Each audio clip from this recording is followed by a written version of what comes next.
So, Chapter 19, Legal Descriptions and Deeds. In this chapter, we're going to discuss the three methods of describing real property, the legal descriptions.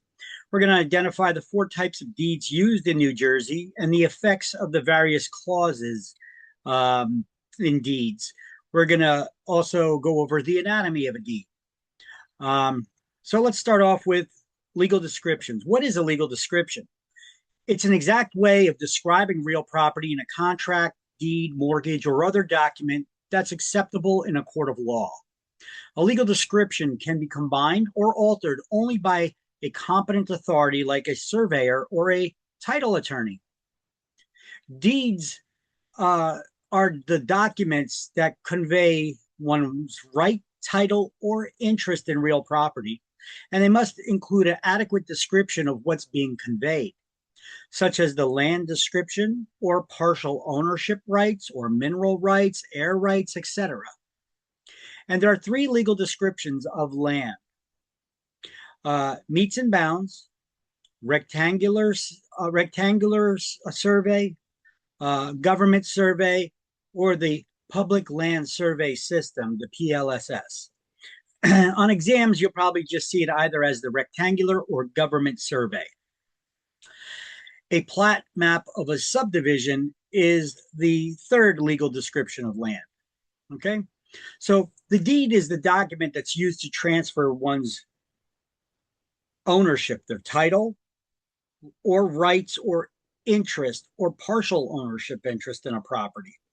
Or it could be not ownership, but it could be the rights in a property. How do you transfer your rights? Lease them out or sell them with some sort of a deed that conveys that interest. Okay. So legal descriptions should always include the name of the county where the land is located, because we have municipalities that share the same name in different counties in the state. So we need to make sure exactly where it is that we're talking about so that we can locate it. Now, here are three terms you need to know. I'm going over them a little bit early before the book gets into them because it's good for us to know them before we get into the explanations. Like a benchmark. A benchmark's a local permanent marker that aids surveyors in their measurements, which could be based on local markers rather than an actual benchmark, which could be many miles away.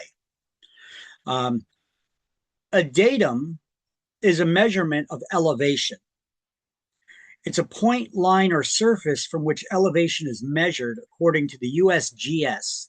That's the United States Geological Survey. That's actually a department of government that defines zero elevation as the mean sea level at New York Harbor. All right. So the USGS, they're a department of the government that actually monitors the planet. It monitors the weather. It monitors when foreign objects come from space. It monitors volcanic activity and the tsunamis and storms and all kinds of things like that on the planet. They monitor the planet, basically. And if you ever watch the news and they show you those, um, maybe the satellite imagery for storm systems and such, you'll probably see a lot of news agencies that don't have their own satellites up there. They're using the imagery from the USGS, the United States Geological Survey, and they'll have that USGS logo somewhere on it. So if you never heard of it before, USGS, they're a department of the government that monitors our planet. And they say that the um, zero elevation is the mean sea level in New York Harbor. So our country, they base it off of sea level in New York Harbor. Now, monuments are markers that you could pay the surveyor an extra fee to put the markers at each of the corners of a property to mark its boundaries.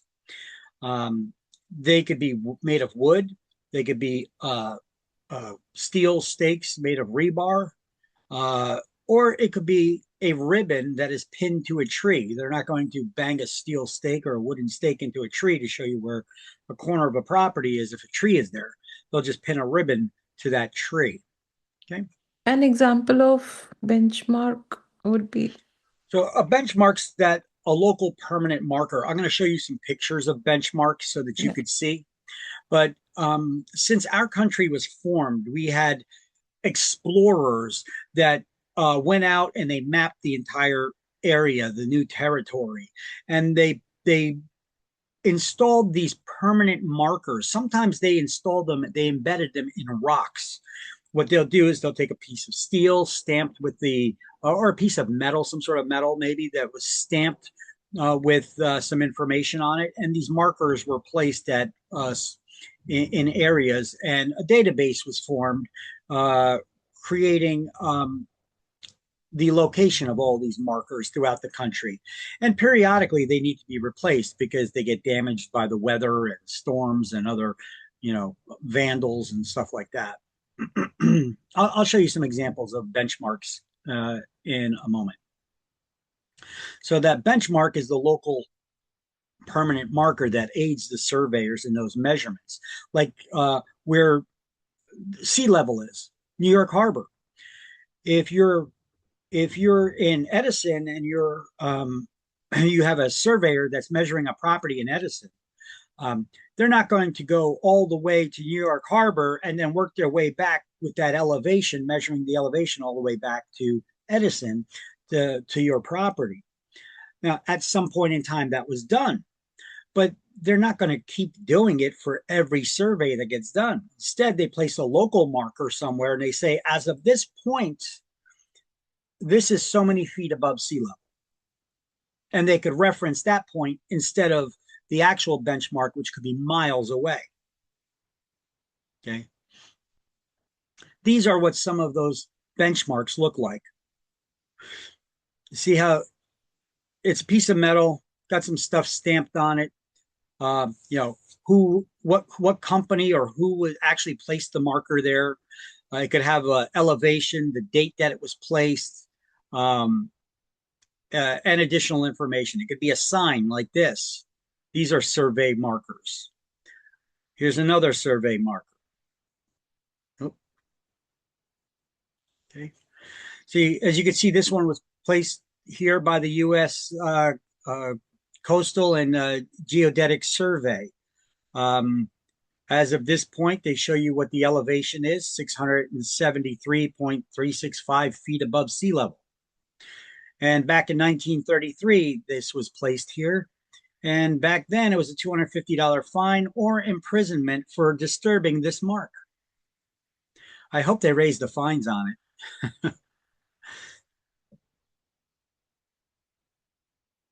See, this one was placed in 1882. This is showing in the Adirondacks. It shows that it's reset in 2016 or 18. I can't really read that from here, but it's showing that that one probably rotted. 2006. 2006, you're getting that out of there? Yeah, it's hard to tell. It's hard to read it from here. So it's it was reset though. It's showing the year that it was reset because the original one was probably all rusted out. See, here's one that's placed in 1890. Just carved it right into a rock. Here's one in a brick. Shows you as of this exact point, you are 348 and 3/4 feet above sea level. Here's another one. It looks like it's by a dam. There's another one. Could look like this. It looks like a manhole cover. Disney has their own survey markers. This is a survey mark. This could be a survey mark.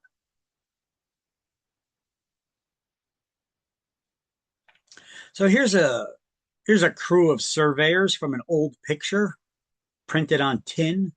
You can see the one guy's disappearing from the photo.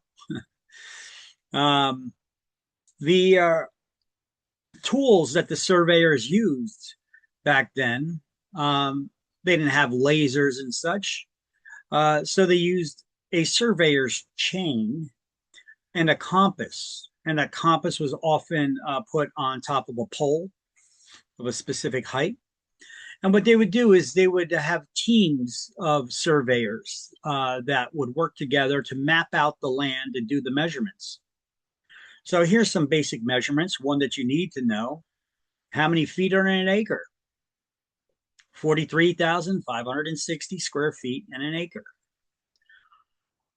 Townships, when they say townships, and they're talking about surveys, they're talking about a unit of measure. They're not talking about a name of town, like Edison Township, Woodbridge Township.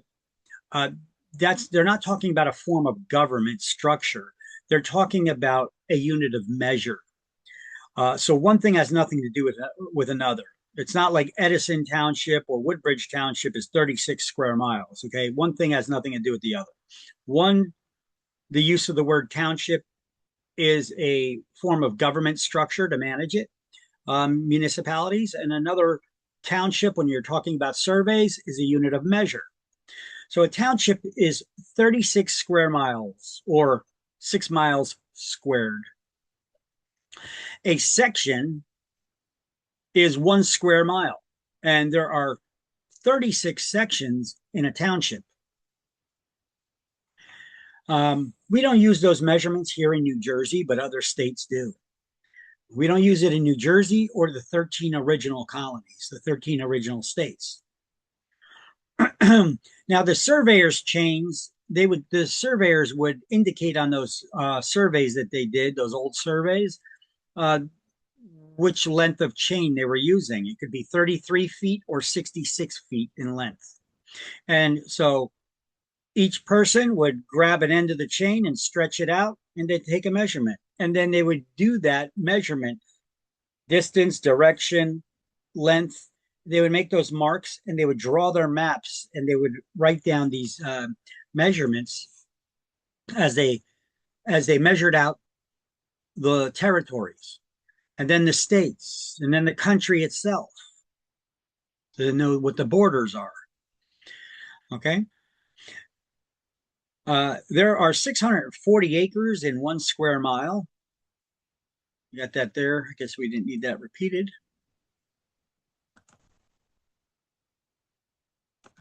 Let me get in there and I'll fix that. Uh-oh.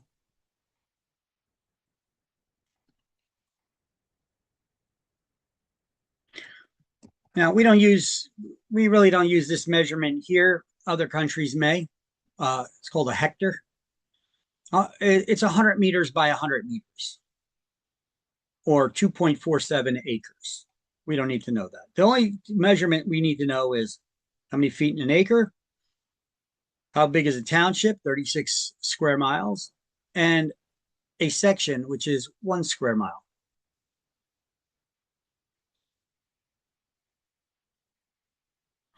So we already went over what a benchmark, a datum, and a monument is.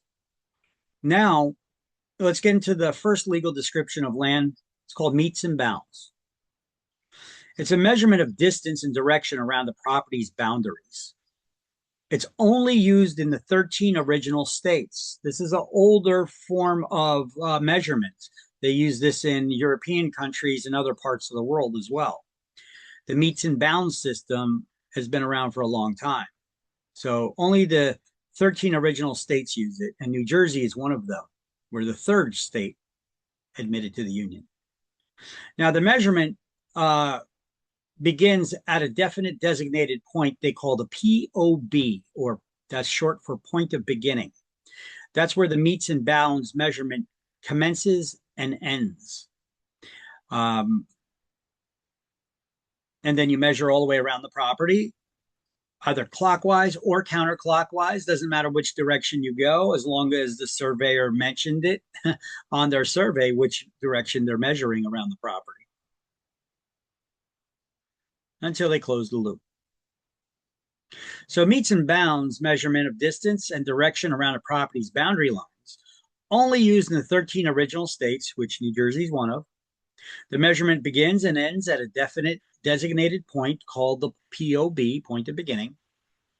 And the surveyor's measurement can proceed clockwise or counterclockwise around the property, as long as the surveyor notes what direction they're measuring, just like I just said, until they close the loop. Monuments are used to establish the real estate boundaries, those surveyor stakes or ribbons that they pound into the ground or pin to a tree. Now, here's a little tip for you. Real estate agents should advise their clients to shop around for surveyors. Ask them how much they charge to install monuments at each of the corners of the property. Now, this is a separate charge from the surveyors. Surveyors charge you for doing a survey, and they give you the map with the survey on it. But that won't tell you where your property boundaries are, or at least most people won't be able to figure it out from just having the map. So it's worth it to pay the surveyor the extra fee to have them put the stakes in the ground at each of the corners of the property. And these prices can vary greatly. So usually the attorney will just order a survey from someone they have a relationship with. I don't know, maybe they're getting something on the side. Who the hell knows? But they shouldn't. But either way, have your client tell them that they should pay the extra fee to have the surveyor put the stakes in the ground. And if their attorney's ordering the survey, ask them how much the surveyor charges to put those stakes in the ground so that they could shop around, maybe get a different surveyor to do the job that may charge less. Because I've seen surveyors charge as little as $50 per stake that they put in the ground to as much as $450 per stake that they put in the ground. So it can vary greatly. It can really vary greatly on the amount that survey is going to cost when you add up all the stakes that they have to put in the ground too. And remember, not all properties have four corners. Some have three, some have four, some have five, some have many corners, depending on the shape of the land, and they would have to bang those stakes into the ground depending on the boundaries. So here's what we would highlight in the book. The meets and bounds description makes use of the boundaries and measurements of the land in question. And these descriptions start at a definite designated point called the POB, the point of beginning. And those monuments are those fixed objects that they stick in the ground at each of the corners of the property. Those are those stakes that they put in the ground.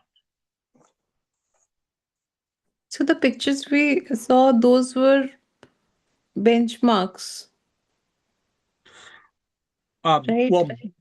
Well, no, those Were monuments. those are monuments as well. Well, they're benchmarks because they symbolize things like the sea level at New York Harbor. They're the local benchmarks, okay, that could show you as of this point you're so many feet above sea level, okay, because sea level's in New York Harbor and they do their measurements all the way up, and instead of having to measure all the way from New York Harbor each time, they'll have those local benchmarks to aid them in their measurements. Okay, monuments are different. Monuments, it could be a piece of rebar or a wooden stake that they put in the ground.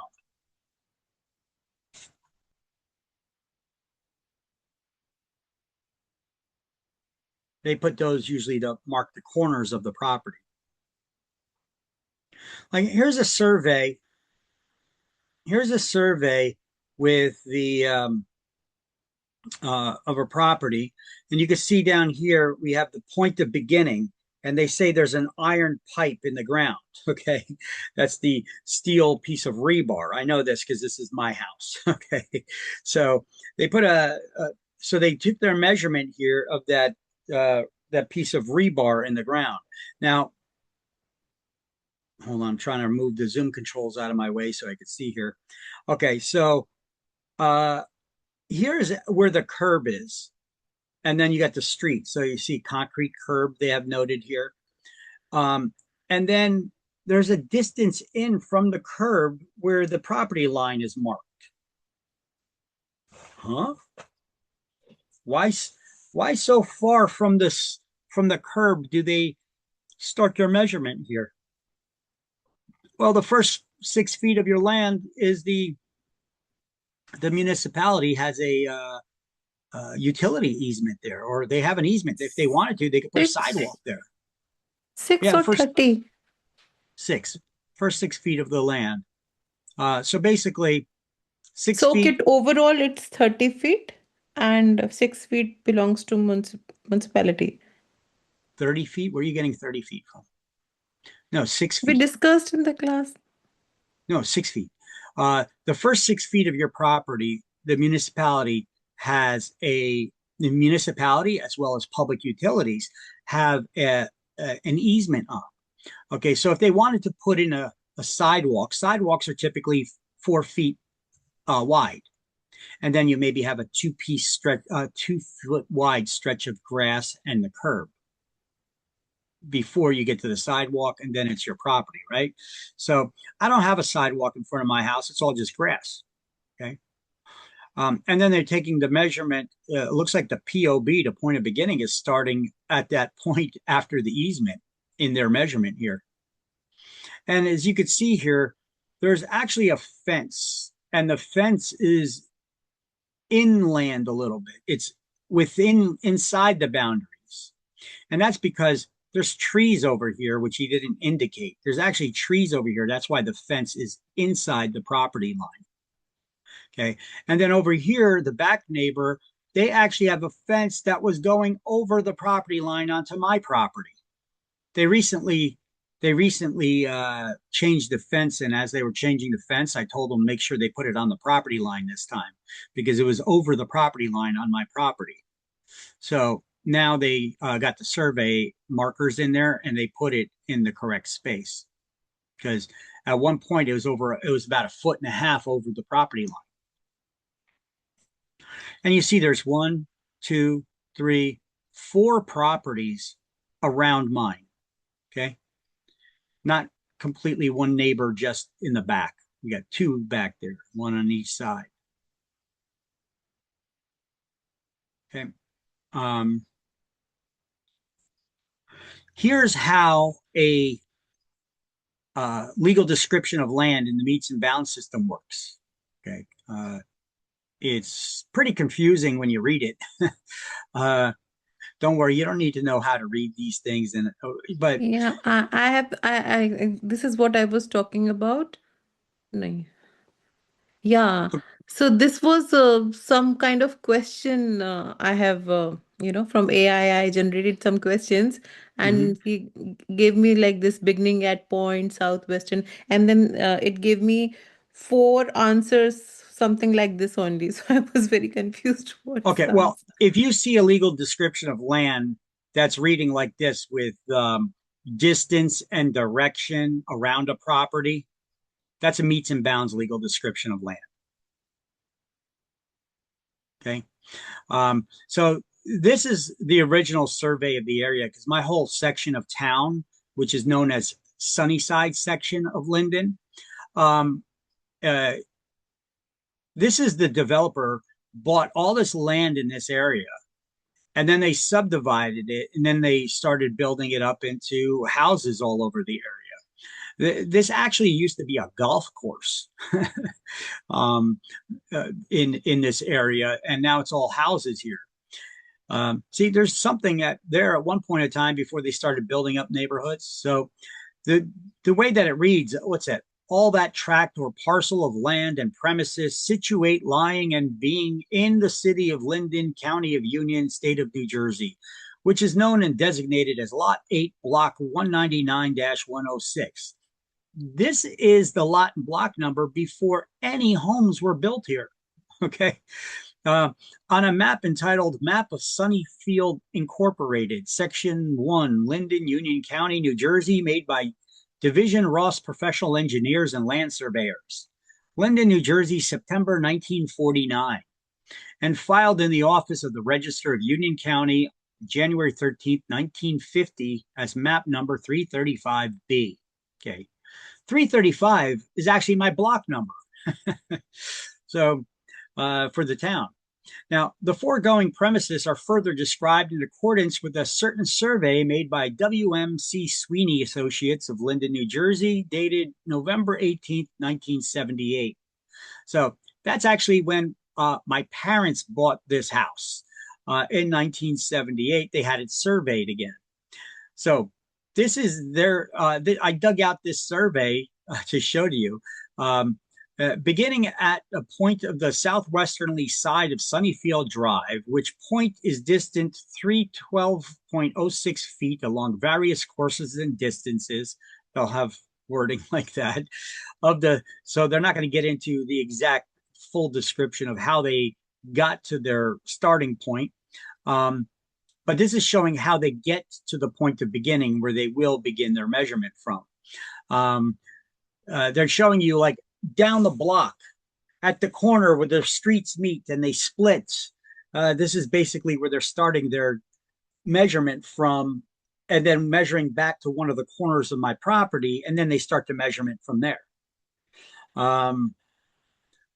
Let's see, if both streets were produced to form an intersection and running, see how they give these weirdly worded explanations that it's surveyor language. They understand it better than we will. We scratch our head like, what? What did I just read? And then they work their way back to the corner of the property. It says, along the said southwesterly side of Sunnyfield Drive in a general southeasterly direction, on a curve to the left, having a radius of 325 feet, an arc distance of 56.72 feet to a point. In other words, the front of my property is 56.72 feet wide, but it's an arch because there's a bend in the road. So they're measuring that arc. And then they say southern 55 degrees, 30 minutes, 0 seconds west for 123.52 feet to a point. Thence north. So they're reading you the direction that they're going. They're measuring it south and south 55 degrees. Okay, so you got to see the degrees. There's 360 degrees in the circle, so it's south for 55-degree angle that they're going at. You got to look at that angle as well. Then north 16 degrees, 0 minutes, seconds, 78.74 feet to a point. So what are they talking about? Where's 123 feet and where's 78 feet? Well, we could go back to my survey on the previous page. Here's 123 feet. And here's the back that's 78.74 feet.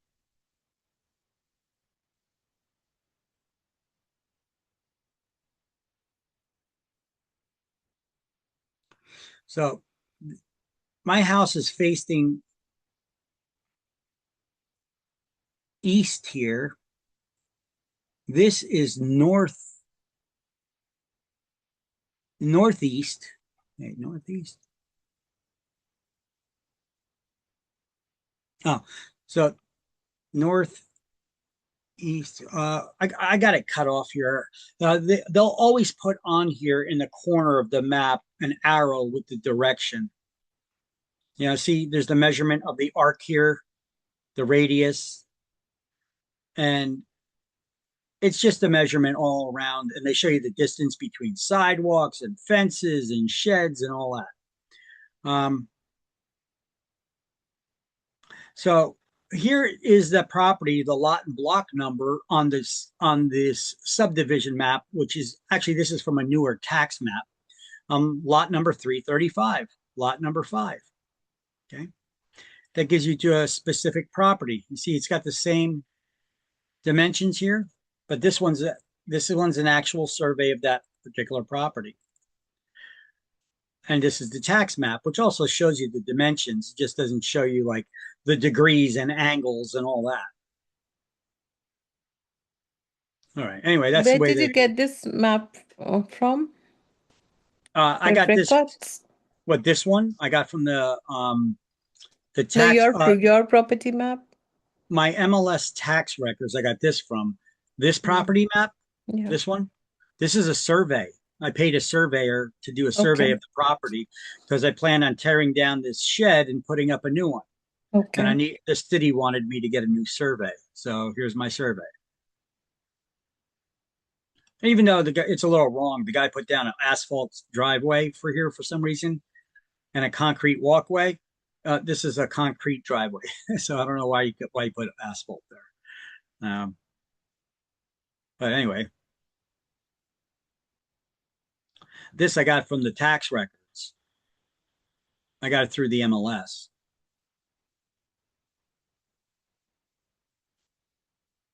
All right, let's look at the next legal description of land. It's called, hmm. Actually, you know what? Let me see something. Nope, I didn't put it in here, but I could show you. Let me show you. Uh, Interesting thing. Pix. Where is it? I'm at survey. No, up there. There you go. Surveys. My house.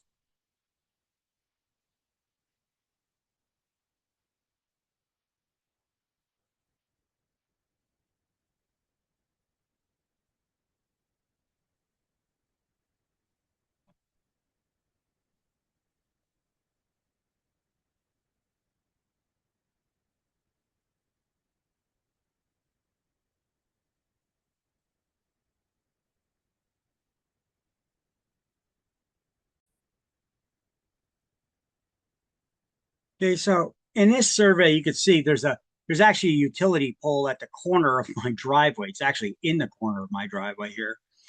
And there's a tree showing on in front of my house. There was two of them. This one got taken down too by a storm. But look where a survey marker is. The survey that I just paid to get done, he actually dug up the grass over here and there was a steel rebar underneath the soil. He used a metal detector and found it, and his measurements. And he put his own wooden stake there because it was already a steel piece of rebar in the ground.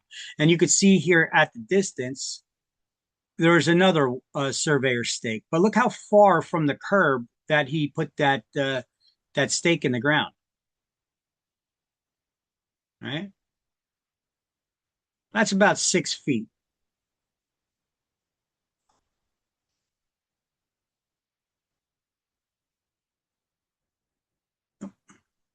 What was 30 feet? I'm getting the from the road, distance from road to the house. Was No, that what that is? I showed you an example once that's the only thing I think you're thinking of, where there was an example where I was showing you where people can file for a variance permit, where it was just an example with a made up Yes. number that maybe Okay. the municipality required that the structure, the house, be 30 set back 30 feet from the property line. Yeah. Now that's not a requirement.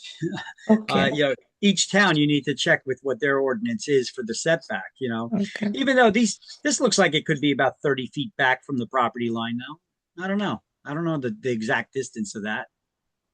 25, 30 feet, maybe, Mm-hmm. in front of the houses, right? Um, so here you can see that survey marker. Here in my backyard where they put up the new fence now, and now they put it back. You could see where the old fence was. The old fence came right up to here. That's why you see there's actually a ditch right there in the ground. All right. Uh,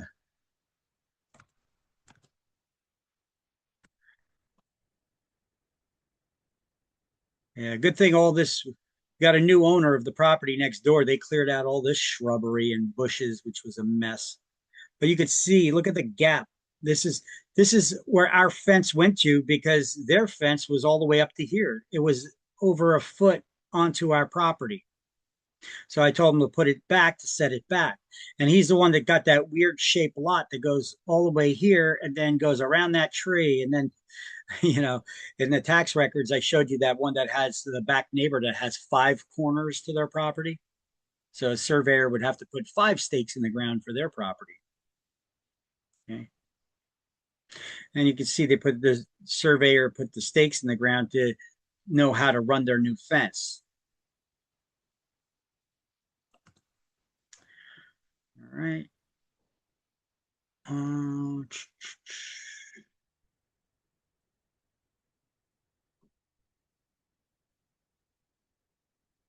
oh, now all these sheds in my town, they need to be 3 feet away from the property line. This guy had his fence way over on my property line. So I took a picture of this. This is his shed and where the new fence is located now. It looks like the shed is almost reaching where the fence is, the roof of that thing. He's way too close to the property line. This is what happens when people build sheds and stuff and they don't know where the exact property line is located. So I'm guessing he didn't get a permit to put that one Then will he have to pay the fines or in. For who? So you need a city inspector to go over there, notice it, and then call it out. But it's been sitting there for so long, I doubt they're going to do anything about it now. okay. Okay, actually, here I found the full survey. Here's that full survey, the one that I have in that slideshow. Okay. As you can see, there's an arrow here, the guide that shows you that it's pointing north. North is this direction. So this direction is northeast. So the front of my house is more easterly, but it's northeasterly, but more easterly facing. Okay. And you got it stamped over there. This is the surveyor that I paid to have the survey done. Seen him doing a survey on the property across the street from me. So I ran out there and I was like, hey, while you're here, you want to do a survey on mine? How much will you charge me? And then I had him do the fence for him, the survey for him. Here, I just highlighted that it went over the property line. Here's the city survey that they had on file.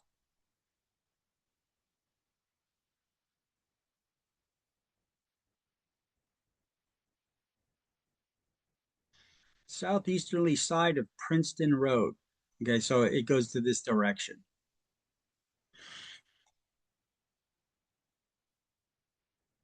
All right. Anyway, those are the original paperworks I have for the surveys and the deeds.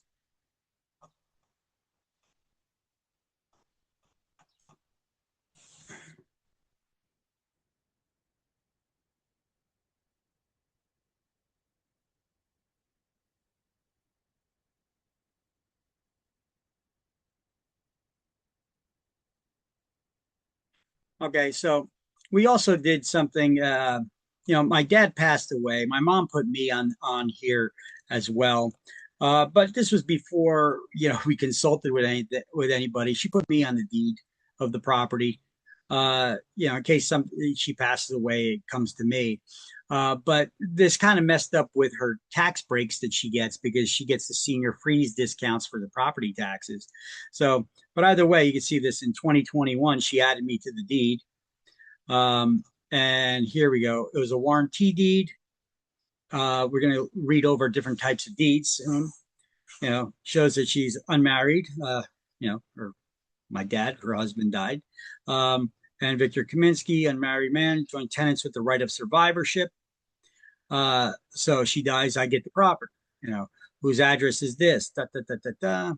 And so it basically goes over some of that terminology that we've seen before.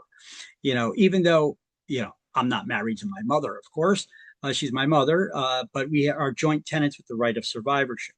But I had her undo this so that she could get the tax breaks on the property again. because if you are a senior and you are co-owner with someone else who's not, you only get the partial tax break. New Jersey really wants every dime that they could get out of you, you know. So even though it's owned by her as the senior, when she added me on there, uh, she also, you know, uh, I guess mistakenly, uh, the without realizing it, that she wouldn't get the full tax break benefits anymore of being a senior citizen. So we went back in there and we changed it all. Um, Again, since then. So that was recorded in 2022, and then we redid it. I guess I don't need to show all this stuff. I got a bunch of different deeds here and information to show, but I guess it's not really needed. Don't want to confuse you over my setup here. Okay, so there's that municipal tax map. That's what it looks like.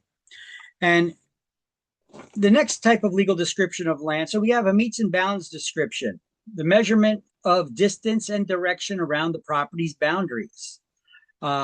Used only in the 13 original states. New Jersey's one of them. The measurement begins at a definite designated starting point called the point of beginning, and then the measurement goes around the property, usually clockwise, but it could be counterclockwise if the surveyor mentions it on the survey. It's only used in the 13 original states, begins at that and ends at that point of beginning. The rectangular survey system, also known as the government survey, or amongst professionals, the PLSS, the Public Land Survey System, is a survey system that is used in Western states. It's not used in New Jersey or any of the 13 original states because we use the metes and bounds system. This system was established by Congress in 1785.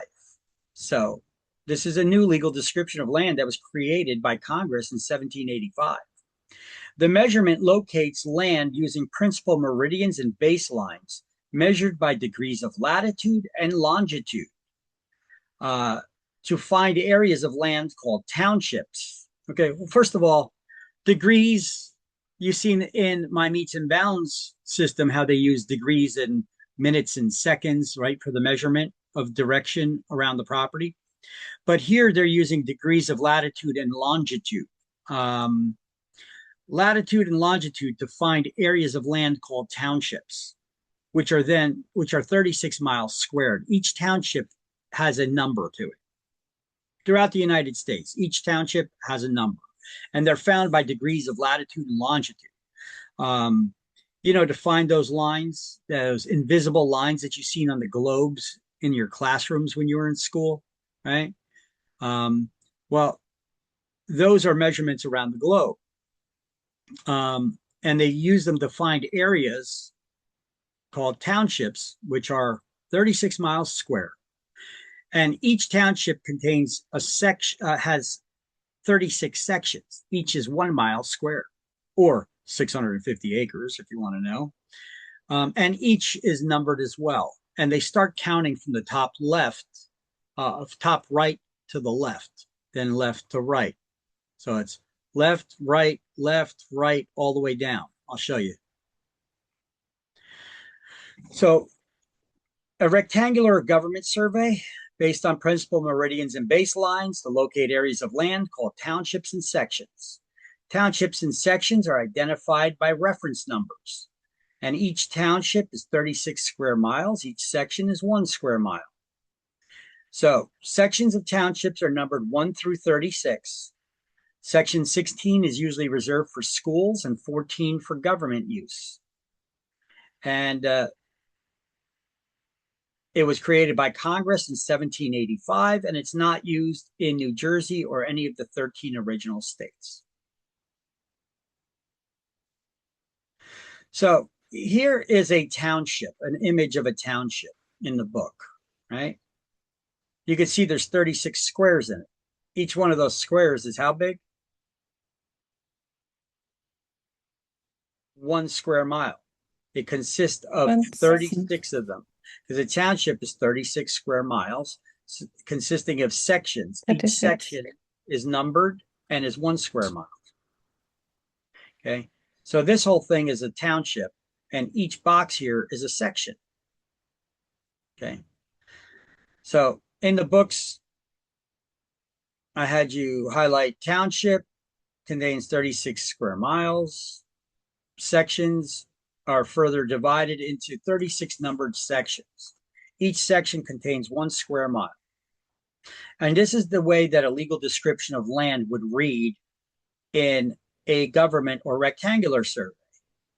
The SE quarter of the SE quarter of the SE quarter of section 1 would be 10 acres square. Okay. If you see a legal description of land that reads like that, the SE quarter of the SE quarter of the SE quarter, the southeast quarter of the southeast quarter of the southeast quarter of section number 1 is 10 acres, okay, square. That's a measurement of land in the rectangular survey or government survey system. Remember, the meets and bounds description starts at a point of beginning and then measures around the property in a direction. This is just showing you how to locate the property. And I'm going to show you by zooming in on a section. So let's just say in this township, section number 1, let's zoom in on that. You can see this north, south, east, west. Section number 1 up here. Let's zoom in on this section number 1. So it's one big square. This is 1 square mile. If we put it into quarters, we put a line down the center and down this over here, right down the center. This is the southeast quarter. Now let's quarter it again of the southeast quarter. And that's quarter it again. And this is the southeast quarter of the southeast quarter of the southeast quarter, which is 10 acres. You see that measurement, how they came to that?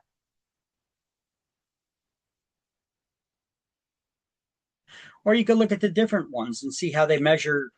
You know, the wording could be weird on these. You know, here, this is the northeast quarter of the southwest quarter, which is 40 acres in size. So those legal descriptions, that's how they read when it's in the government survey system.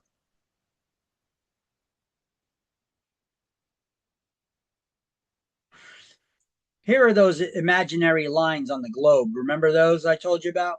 Those are your degrees of latitude and longitude. Latitude and longitude, the long side. Okay.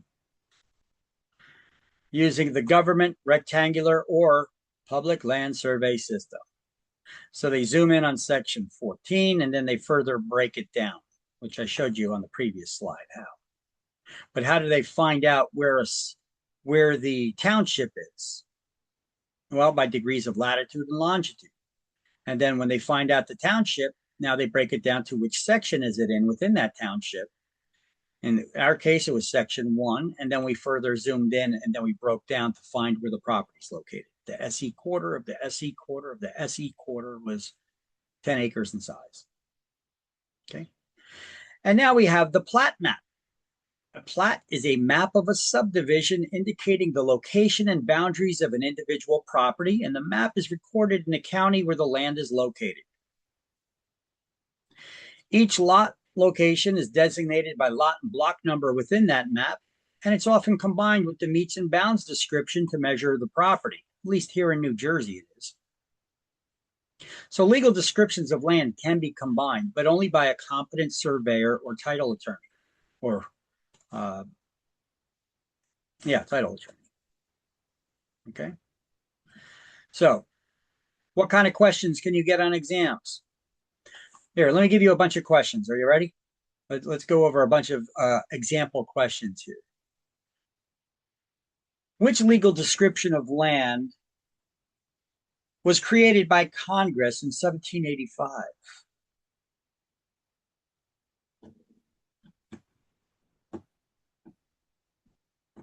You can look at the screen, that's fine. I'm just trying to show you the different ways they could ask questions, you know. It's the rectangular or government survey. Which legal description of land is not used in the is used in Western states? You're Yeah, muted. same rectangular. The rectangular or government survey. Correct. Which legal description of land locates areas using degrees of latitude and longitude to find townships and sections? Same PLSS. The legal, the government or rectangular survey system. Okay. Which legal description of land uh, measurement begins and ends at a point of beginning? Meets and bounds. Meets and bounds. Which legal description of land is only used in the 13 original states? Rectangular. Meets and bounds. Meets and bounds. It's only used in the 13 original states. Okay. If I said which one's not used in the 13 That original is states, government. that's the rectangular or government. Which legal description of lands uses measurements of distance and direction around the property's boundaries? Flat. Meets and bounds. Okay.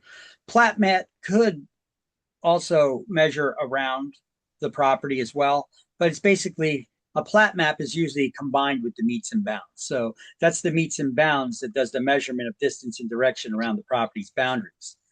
Plat maps are maps of a subdivision.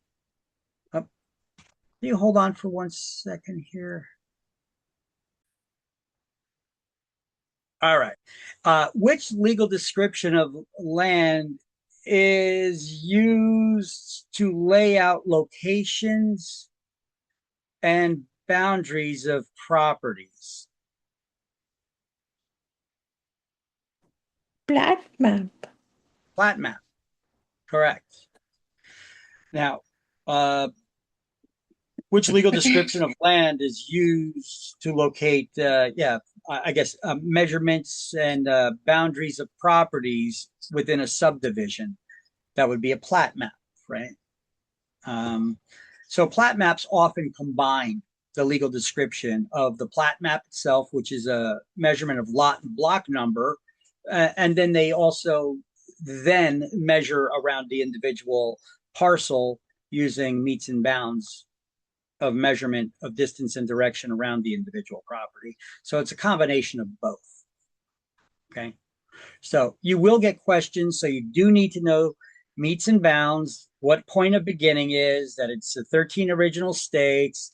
With the rectangular or government survey, they could reference it as an exam. It's a measurement used in Western states. It was created by Congress. It's not used in the original 13 states. It uses degrees of latitude and longitude to find areas of land. Townships are 36 miles squared and sections are 1 mile squared. And a plat map is map of a subdivision indicating the location of the boundaries of an individual property and can be combined and often is combined with the meets and bounds. Okay. And then we got the benchmark, datum, and monuments. So this is everything that you need to know on this one slide about surveys.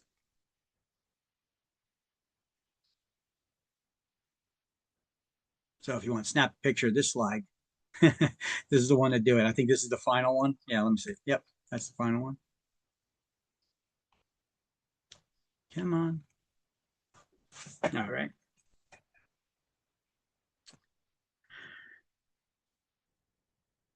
All right, so the plat of a subdivision has to be recorded in a county where the land is located.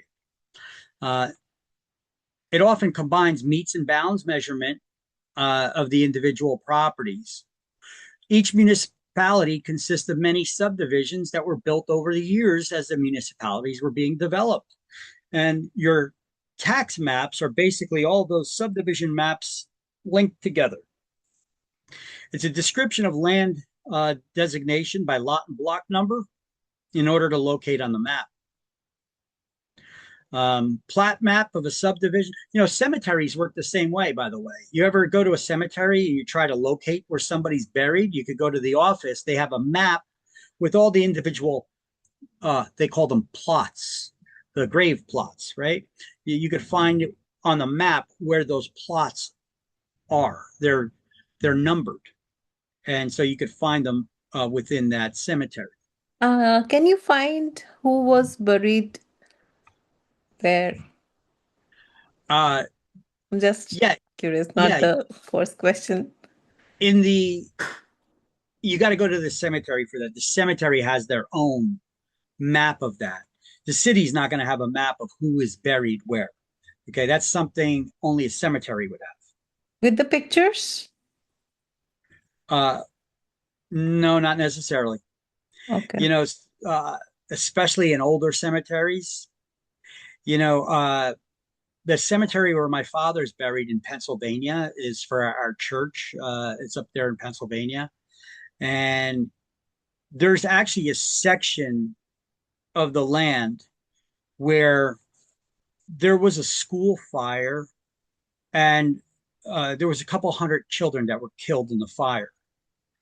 And so there's a bunch of unmarked graves. There's no headstones, no nothing, but they know that that whole area is where there are the graves for all of those children. So they don't, it's a nice area, but they don't use it. This happened a long time ago. You have no names, you have no dates, you wouldn't even know that a grave is there. Okay. But it's a big area. They say, yeah, that area we reserve it because it was that's a burial site for all those children that died in a fire. So, we went there, picking out our own plots, for when we eventually die, where we want to get buried. You could buy them now, and have them reserved, those spaces reserved too.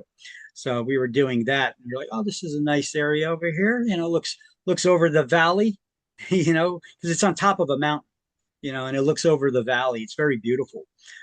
So we were going over it. They had that, so they didn't have a map like that. And Okay. some of the graves, the headstones are so worn out, and Mm-hmm. maybe there's no family members to keep them up and keep cleaning them, and maybe paying to recarve them or replace the headstones. So those headstones, they get old, they get weathered, especially the older ones. The modern ones, they're made out of granite. They've got this, they're polished, they're deeper, deeper cuts.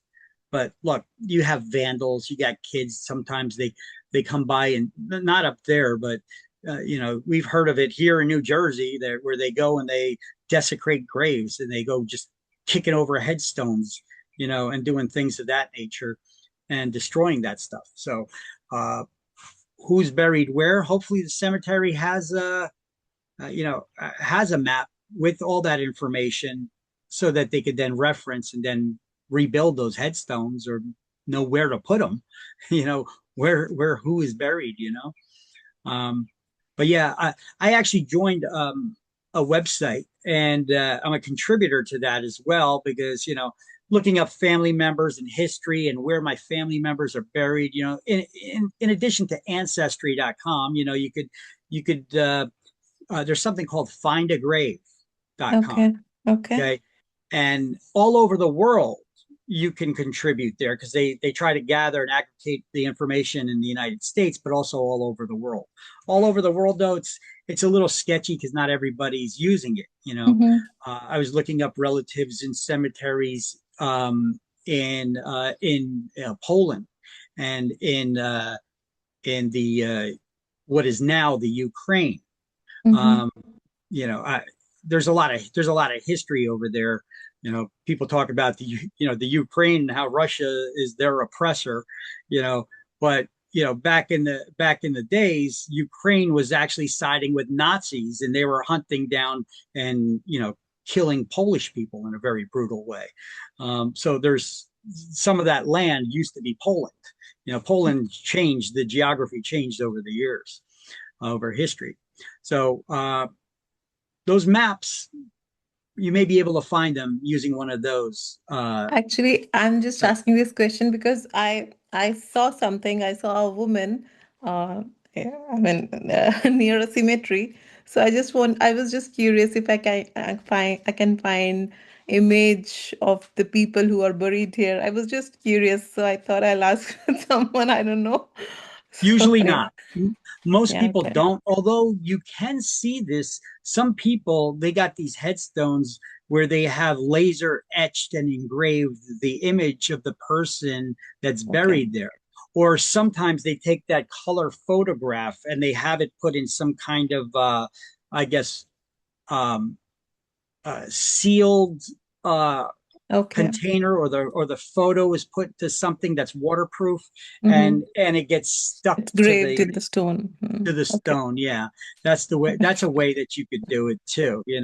And that's pretty slick. I'd like to do that for my Yeah. relatives too, but I don't know how much that costs or what's involved in that. I wouldn't want to try gluing it and destroying a expensive headstone myself. So I guess you got to look into that, see what that cost would be. Yeah. Yeah. Anyway, off topic. but but I was showing you, just explaining how cemeteries too have lot and block numbers.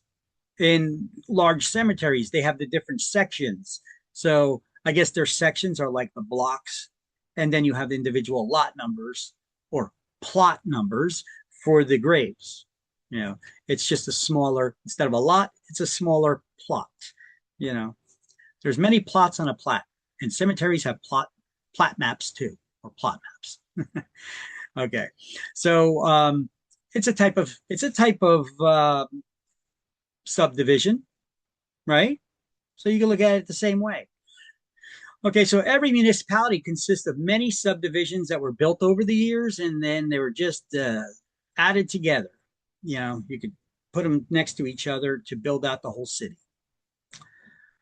Plat map of a subdivision is land divided into block and lot numbers, indicating the streets, access roads for public use. Subdivision plat for condominium descriptions, each unit references elevation of the floors and ceiling above the city datum. This is why the elevation is important. What if you buy a condo? You're got a second floor or a third story unit. How does the legal description of your land read? Because apparently, if you were just to look at a flat map, it looks like three people's properties are at the exact same location. If it's 3-story building and you have one person's condo above the other, it's like the apartment style condos. There'd be one right above the other. So you'd also need to have a measurement in 3 dimensions, also measuring the elevation, where it begins and where it ends, the ceiling height, right? Or if you got a property that may be on a flat map, it looks like there's a river flowing right through the property. Your uh, your lender would require you to get flood insurance. However, if you actually go to the property, you could see that, yeah, there's a river that goes through the property like this, but the house is elevated 100 feet. Well, you could get an elevation study from the surveyor as well, which it'll certify the elevation so that you don't need to get the flood insurance. So, Victor, when you buy a land, if I say, so beside your house there is a the space. What do you say? Backyard. Mm. So, is it? I mean, is it mentioned somewhere, or is it necessary that only this percentage of area should be the covered space and rest has to be the open area? Or, I mean, I was just thinking about, That's I was just municipal. thinking about a ranch. In ranch, the area must be, I mean, it would be more than a normal Ranch, Cape Cod. yeah, ranch style homes use more land. So they're usually put on larger lots. So the taxes for those style houses are much more than the other Not kind of necessarily. houses? Not Not necessarily. Okay. necessarily. It depends on the municipality, what their tax rates are. what contributes to the tax rates, how much money the municipality needs, how many properties do they have, what are the how to pay for the schools, to pay for the city services, and contributing to some of the state and county services. So they come up with that tax rate, which then is multiplied by the um what do you call it, uh, the value of the property, you know Okay. um, the the tax value of the property in order to figure out how much you're going to be paying in taxes. So yeah, the size of the house plays a role, but you could have a flat one-story house that takes up more land, but it's not necessarily bigger than a two-story house. It has the same amount of Mhm. square footage, you know. So it's based on square footage more than the total area of the land that it takes up. I think that's what you were getting at, right? Yeah. So you can build on the backyard as well, right? And people don't do here. I mean, in India, there is a covered space and an open space that you have to leave that space for balcony or that open area. Uh, is it Uh, the similar thing? you'd have to check with each municipality and the municipal code of Okay. each and every municipality. Okay. Okay, they remember we have a um, the municipalities would dictate how much of the total area of the land that you could build over to. Okay, because where does the water go when it rains? If everybody builds over every square inch of their land, the water is going to go into the neighbor's property, and neighbor's property is going to start flooding, or it'll start going out to the streets, and the street sewers will start getting overburdened with all that excess runoff, and you get flooding. You know, so they need to control and think about all this stuff and take it into consideration. You know, if you're especially if your yard is consisting of a higher clay content, water doesn't absorb into the ground as quickly. You know, so perk tests could determine how much liquid the soil can absorb. Um, and on like subdivisions with condominium complexes, they often build basins. They have big wide areas of open land, but it's a big basin. If you were to look back at it, it's shaped kind of like a bowl, you know, and it could handle excess runoff. Sometimes they even have a pipe that's above ground. It looks like a sewer pipe above ground that goes into that basin. It's like, why is that there? Well, for the runoff to run into when that fills up. All right, here's another type of plat map. You see, they can look like a bunch of individual little plats. Here's one map of a subdivision. Here's another little subdivision. Here's another subdivision, and they basically put them all together and to form one big map. So this is a plat of a survey. Um, we could also have plat maps on page 343, 356, and 371 of this book. I'm just putting that there as a cross reference if you want to look at the different types of maps. I think I have them on these pages coming up here. Okay. Here's another one, the one from page 343. That's that one I've already showed you once before, or twice maybe. And then we have, there it is again, where I put the outline on it.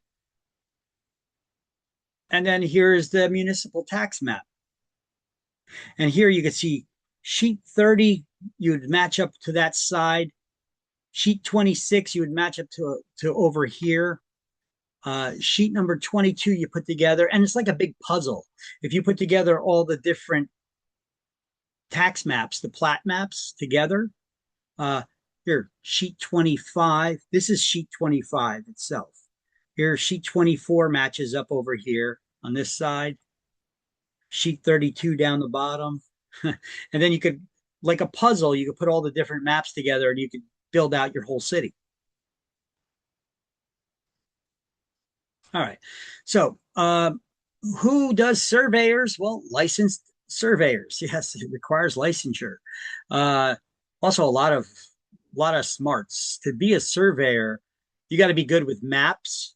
You got to be good with map making, which is called cartography. You got to be great with math because there's a lot of math involved, measurements, um, and see, and then trying to do research too, because sometimes you got to search the public records, look up what if there is no references of where the property lines are. You could look up the neighboring properties and maybe find out the boundaries of them and then like build around using other people's surveys to build back up your survey for your property. There could be very old surveys, and New Jersey's an old state, you know, there could be very old surveys. And if the place has been in a family for a long time and surveys have not been done there in forever, um, you could find an old survey that reads not like the one that I showed you, but it actually says something like there's an example in the book on page 354 that says,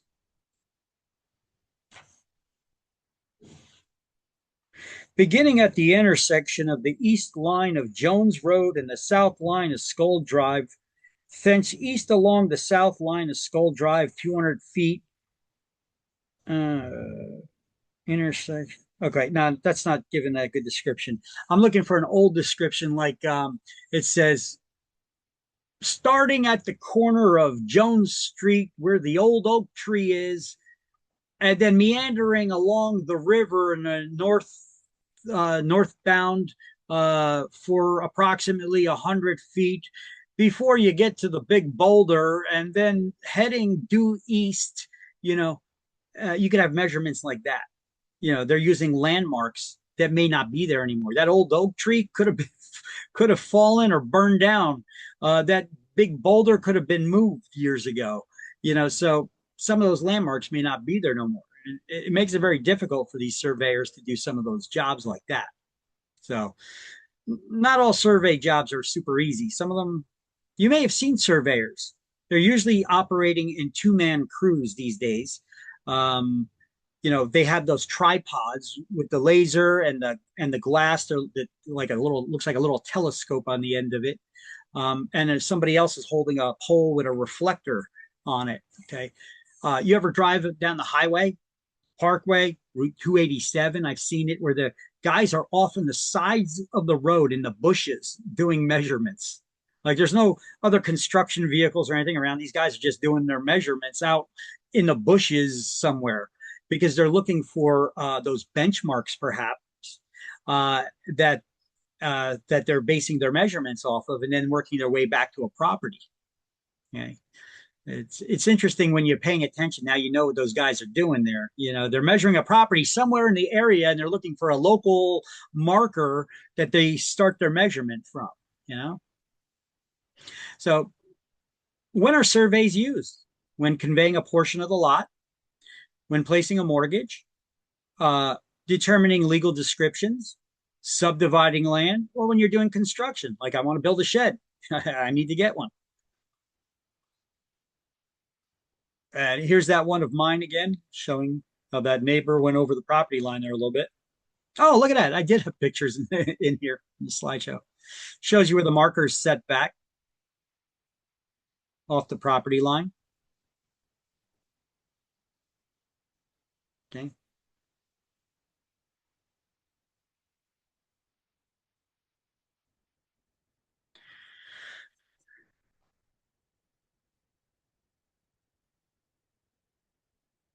Okay, we got our plat map. And here's where we'll highlight datum and benchmark now on page 357. Datum is that point line or surface from which elevations are measured, and zero datum is defined as the sea level, the mean sea level. That's the average sea level in New York Harbor. But wait, I thought the sea levels are rising. Huh. Wonder how that works.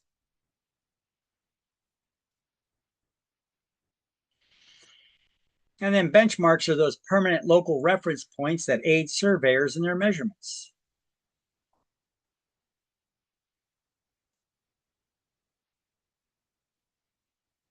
And the monuments are the markers that they place at the corner. What did I have here? Benchmark property corner markers. Okay, those aren't benchmarks. All right. Yeah, these are the monuments. Okay. See, I thought I had something wrong there in the slideshow. So we could just change that to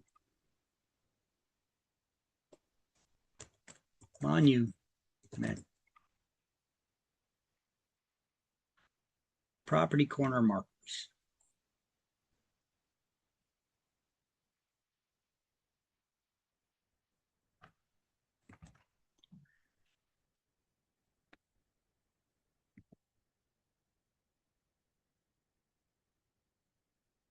Just correcting those slides where I actually called them benchmarks. They're not benchmarks. The ones on your property. Okay, so monument property corner markers. There we go. The monuments, those are the pieces of wood or steel rebar that stick out of the ground where the surveyors bang them into the ground at the corners of the property after the easement way, I guess. Okay.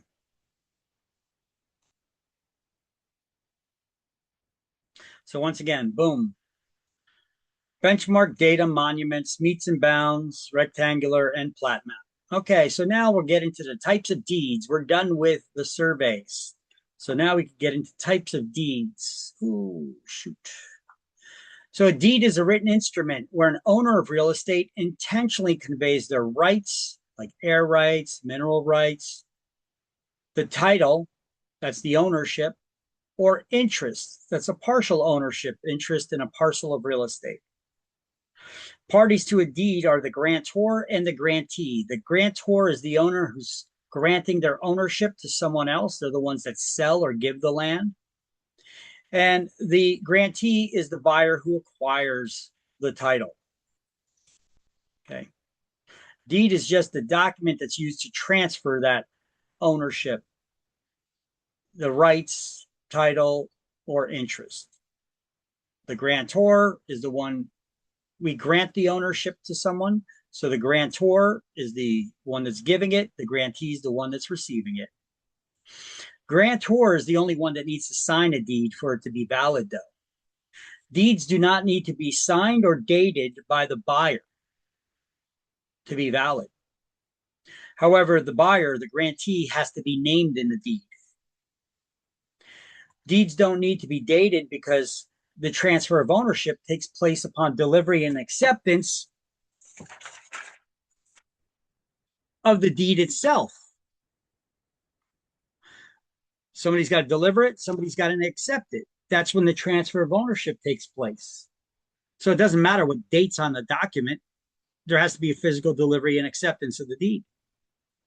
So deeds have to be signed and dated and their signatures acknowledged by all parties if you're going to record them in the public records. Before you can record them, signatures must be acknowledged. That's a term you need to know, acknowledged. What is an acknowledgement? Shake your head. You're acknowledging me, right? Well, an acknowledgement is when you've checked somebody's ID or you know who the person is, so you know that their signature is genuine and it's not a forgery. That's the purpose of an acknowledgement. So you confirm the identities of the person by a notary, judge, attorney, or other trusted person, like an elected politician, trusted person, right? Before they could be recorded in the public records. And deeds are valid even if they're not recorded. It's wiser to record them in the public record, but it's not required. Okay.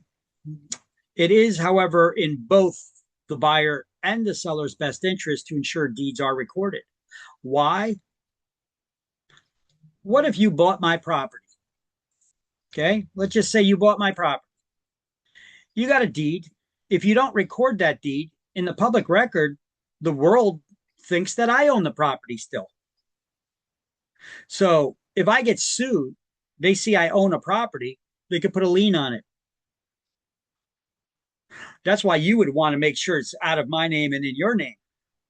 And I would want to make sure it's out of my name and your name and put in your name, because what if somebody trips and falls on the property? Who are they suing? They can sue whoever's listed as the owner in the public records, right? So it's in both parties' best interest. Plus, here, I'll give you another reason as the buyer of my property why it's in your best interest to record your interest in that property in the public records. We close on the property in the morning. I give you the deed to the property.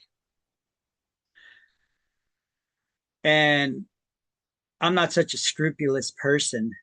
So later on that in the afternoon, after you leave, I meet with somebody else and I sign a deed to the same property with them named as the buyer, as the new owner. Which one of you is the new owner? You or the other person? You're both Yeah, in possession of a piece of paper, a deed naming you as the owner of the property, signed by the registered owner of the property. So which one of you is the owner? The race is on. Whoever records it, their interest, their deed in the public record first, you're the owner. The other person has to find me and track me down and try to get the money back. Okay. So there's another reason why it's in your best interest to record the deed. Some states, it's a requirement that it must be recorded before, like you seen that lady in North Carolina, that attorney's videos I showed you.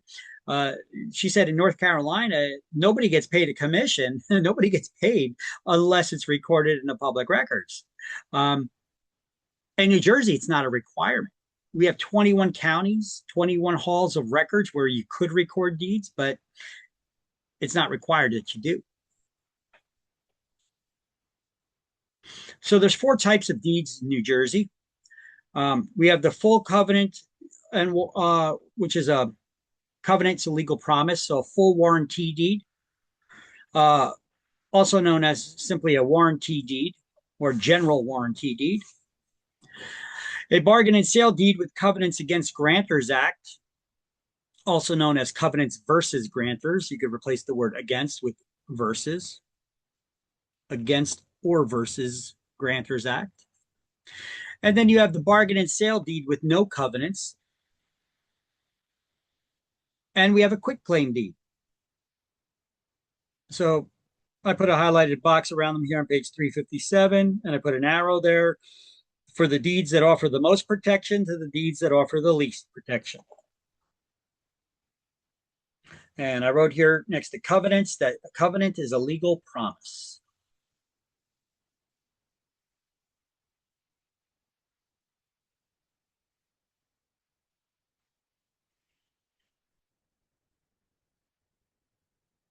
And then I made my own slide with this and showing you the different names that these same deeds go by. A warranty deed is also known as a general warranty or full covenant and warranty deed. It offers the most protection of any deed. It's a type of deed where the owner says, I'm guaranteeing you that you got good, clear title to the land. And at no time ever throughout history has there ever been an improper transfer of ownership or any liens or encumbrances that have not been disclosed or made against the property.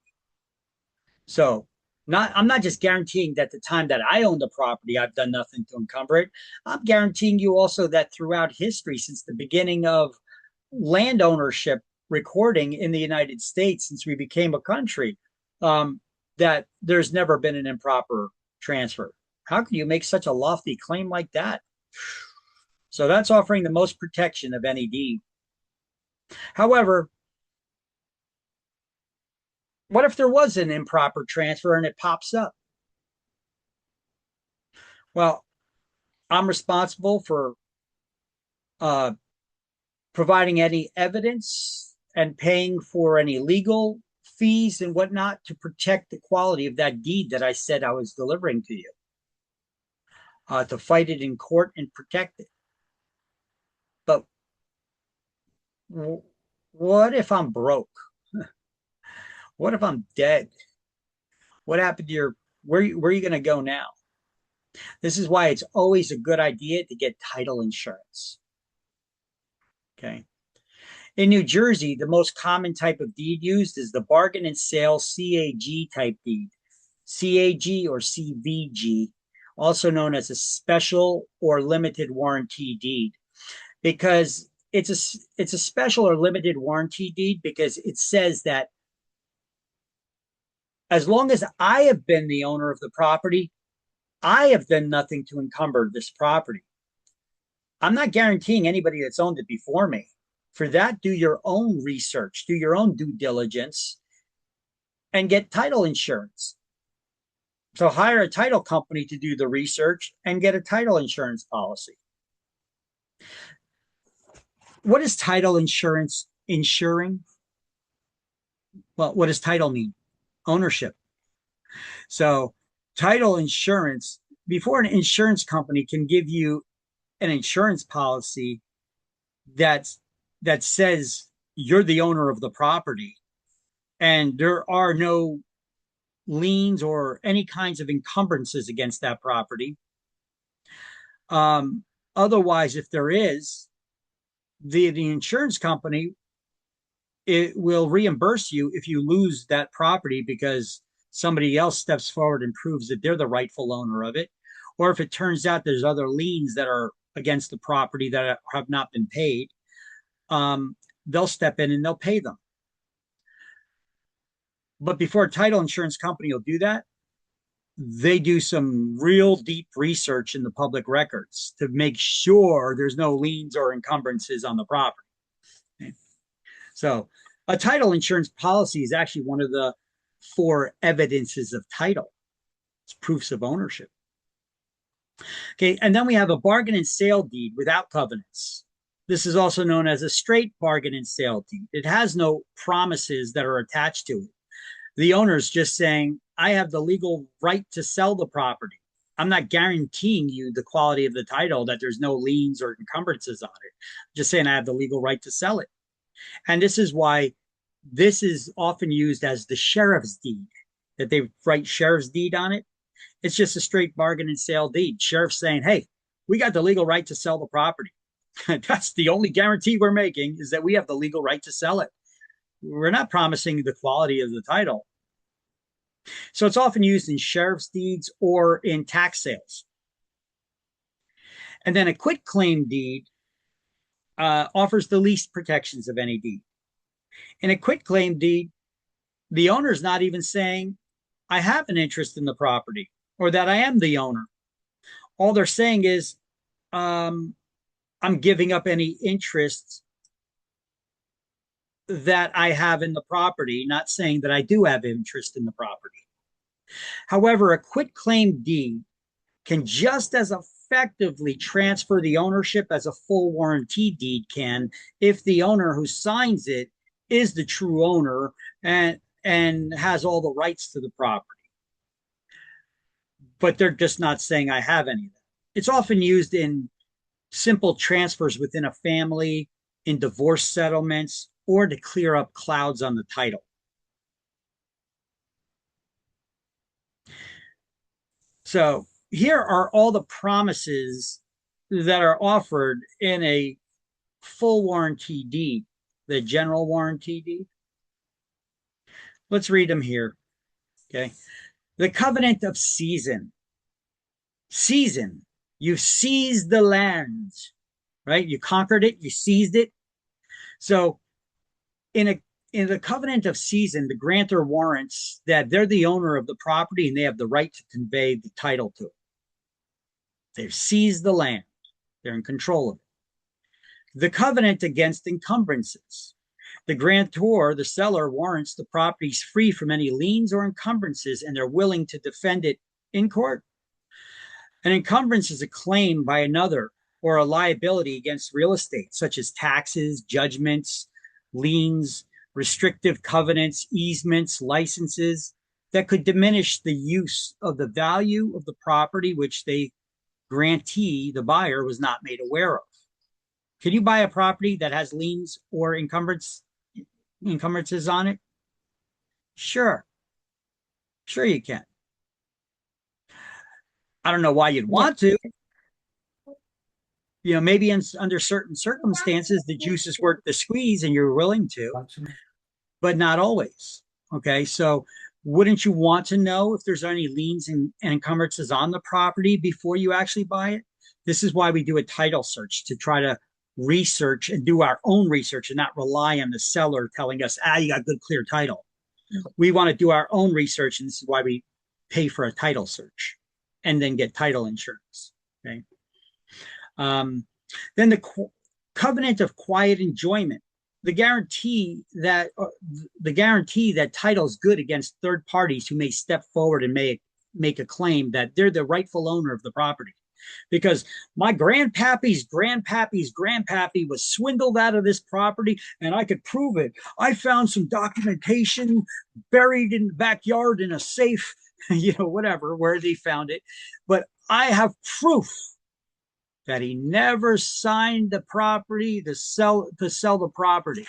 So years and years and years and years and years ago, there was an improper transfer of ownership. If that person can prove that in court, guess what? All those people who own that property after that throughout history, they didn't have the legal right to it. So that means that you don't have the legal right to it either. But I paid a couple $100,000 for the house, for the property. Well, if I sell you a stolen TV and somebody finds out about it, if the cops find out about it, can you keep it because you paid me for that stolen TV? No, it's stolen property. You got to give it up. Same thing happens with real estate. If they could prove that there was an improper transfer years and years ago, all those people didn't have rights to it, and therefore they didn't have the right to sell it to you. So you got to go. But what about the money I put into it to buy it? Well, did you get title insurance? That's what title insurance is for. You should have got title insurance. All right. Otherwise, this warranty deed, you could come back to the previous owner that sold it to you. They're making that guarantee. You go after them to pay you. But what if they're broke? Can't get blood from a stone. This is why I think, even though a warranty offers the most guarantees, what if the person's broke? You can't get blood from a stone. I think the title insurance is the best route.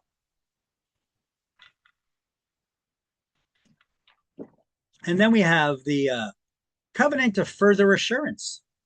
The grantor promises to obtain any instruments needed to make the title good, to produce evidence in court. And this is the lofty warranty that warranty forever states, if promises in the warranty ever fail, the grantor will reimburse you for any losses sustained if they got money. Now, these covenants are not limited to matters that occurred during the time the grantor owned the property. They extend back to all previous owners since the beginning of time in the United States, where they began keeping records of land ownership since we became a country. Okay. So in a bargain and sale CAG type deed, sometimes it can be referred to as CVG. Lawsuits, sometimes it says this person against that person or this person versus that person. That's the only difference if it's CAG or CVG. It's the same thing. It's covenants against or versus grantors. So the grantor is willing, in a bargain and sale CAG type deed, the grantor, that's the seller, is telling you, as long as I have owned the property, I have done nothing to encumber it. I can't guarantee you the quality of the title that before I owned it. I don't know. I'm not guaranteeing you that. You'd have to do your own due diligence, get a title search and title insurance. So there's no guarantees made that any previous owners haven't encumbered the property, only that I have never encumbered this property, and I could guarantee you that. Anybody that owned it before me, do your due diligence, get a title insurance policy. Okay. So the current owner states they've done nothing to encumber it while it was in their possession only. This is sometimes referred to as a limited warranty or special warranty type deed. Um, it's the most commonly used deed in New Jersey, plus a title insurance policy. So we may want to highlight those things down here. Okay. It's the most common type of deed used here in New Jersey. Okay. And then we have the straight bargain and sale deed. There is no wording after it, covenants versus grantors or against grantors. It just says bargain and sale deed. Okay, so that's a straight bargain and sale deed. There's no covenants that go with it. Covenants are no legal promises, other than the seller saying, I have the right to sell you the property. I'm not guaranteeing you the quality of the title. There's no express warranties to that quality of the title. The grantee, the buyer, has little recourse if defects appear later. So caveat emptor. That's how you pronounce that. It's not pronounced caveat emptor. It's Latin. It means caveat emptor, means let the buyer beware. Do your own due diligence and research before you buy the property. Look, we get home inspections for all kinds of things. You know, people, when I say, did you get a home inspection? You automatically think of the home inspector that's inspecting the physical structure that's on the real estate, right? That's on the land. But what about the land itself? We get surveys done, right? Isn't that a home inspection of sorts? Making sure the neighbor didn't build anything over the property line, like the fence or anything else? What about the quality of the title? Isn't that a home inspection that's very important to get to? Making sure there's no liens or encumbrances on the property? Yeah, let the buyer beware. Caveat emptor. That's the type of home inspection as well. Okay. And then lastly, we got that quick claim deed, provides the least protection of any deed, carries no covenants or warranties whatsoever. It doesn't imply the person signing it has ownership or any rights or interest in the property, only that they're giving up any rights or claims of interest. It's most often used for simple transfers within a family, transferring property during divorce settlements, or to clear up clouds on the title if there's a break or gap in the chain of title. So if you search the public records and you can't link one owner to the next by tracing them through the records that have been recorded in the public records, that's known as a break or gap in the chain of title. Okay. Every owner is a link in the chain. And if they registered their ownership in the public record, you could link them to another. And if you link one owner to the next, you have a chain. There's many links in a chain. But if one person didn't register their ownership, there's a break in the chain or a break or a gap in the chain. That's where that terminology comes from. Okay.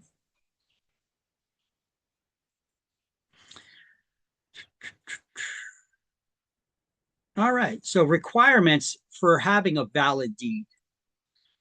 Well, just like any contract, the parties have to have legal capacity to sign the contract, to execute it. You got to be sound mind and legal age.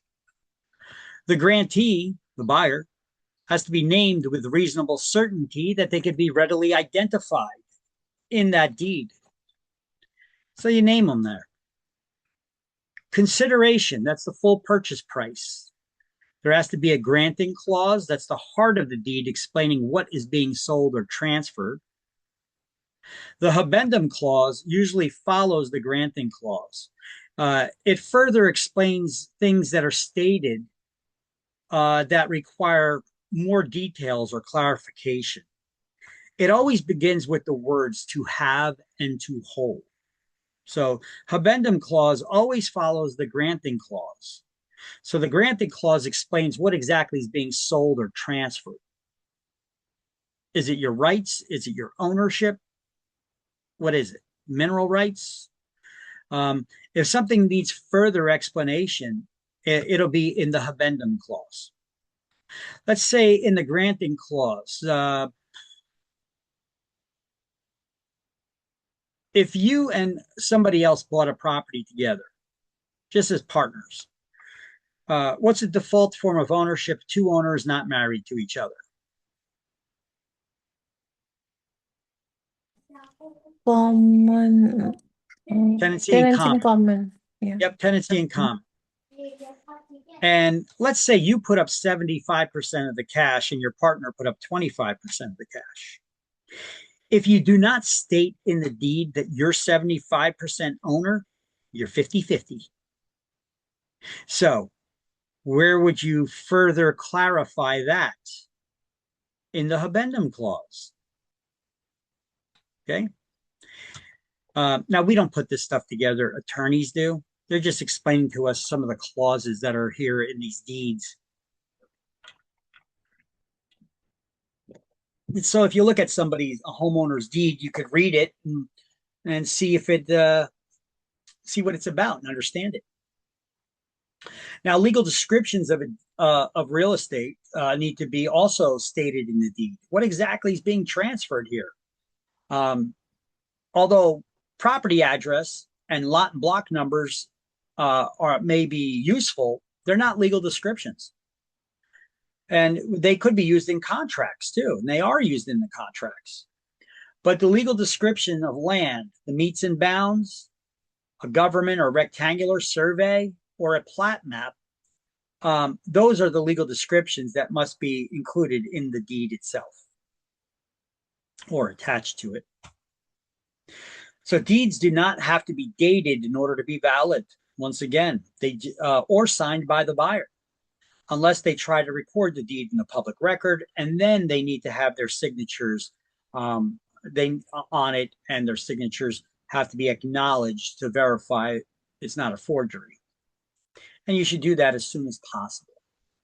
So your consideration is mentioned as full purchase price. Correct. But it means anything in exchange for, right? Yep. Well, what is the consideration? It could be your money, cash, or a mortgage loan. What are the three legal forms of consideration? Legal tender, which Legal is cash tender. or a mortgage loan. Love and affection, which should be accompanied by a letter stating that it's a gift, or an exchange of something of value. I'll give you my Lamborghini for your house. You know, I'll give you this in exchange for that. Okay. It's an exchange of goods or services. Mm-hmm. All right. So this is what we just went over on that previous slide, just in the book listing.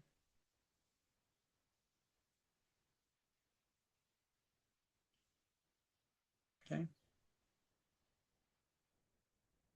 And here's my own slide I put together about the legal requirements to convey a deed.